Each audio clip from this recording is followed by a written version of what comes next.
Here is my recent attempt at painting drapery. So in this video, you can see some of my process. Because there's a lot of different shapes and things happening with drapery, I wanted to start out by drawing in vine charcoal and really kind of trying to focus on the forms.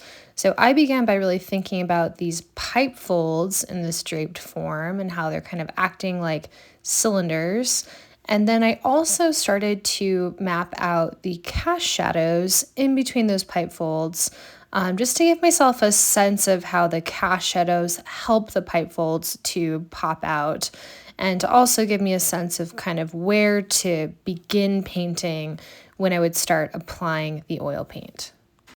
As I started painting, I began with those cast shadow forms to give myself a sense of what the overall shapes were doing. And then I started to kind of go through each of those sort of folds, thinking of how they're acting like a cylinder and starting to define them a bit more, adding in things like the core shadows, the light, and the reflective light is especially important with these types of forms because you have multiple kind of forms sort of puffing out and then going back in, and that reflective light is going to help give that sense of how these forms are impacting each other.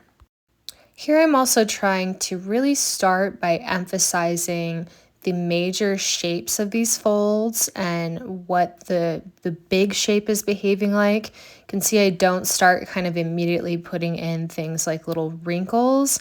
Instead, I'm trying to think, what is the overall form doing? And then I can start to add in smaller details like wrinkles, which are going to be going across that kind of cylinder form later. Now I do start to add a few wrinkles. Now there's kind of lots of wrinkles in this fabric. There's lots of information, but I'm putting in a few. I'm selecting a few to try to get the character of the fabric, but I don't want to completely overwhelm this form. I want to be editing down and thinking what can be essential for this painting. Now I'm going to add in this cast shadow, which really helps to pop out the form of my fabric. I also start by putting a base of kind of the dominant value for that cast shadow, and then I go back in and lighten areas and blend it into a bit of a gradation.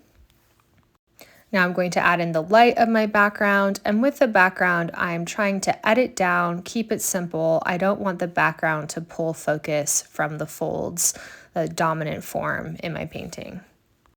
Once I have all of my dominant areas of value established, I go back in with my mop brush and I start to manipulate edges. Here I'm not adding any more paint at all. I'm just going in with my really soft mop brush and I'm looking for areas to soften. I decided to soften that cast shadow because the edge was really hard and I felt like it was pulling forward. So I wanted to soften it to kind of have it go back.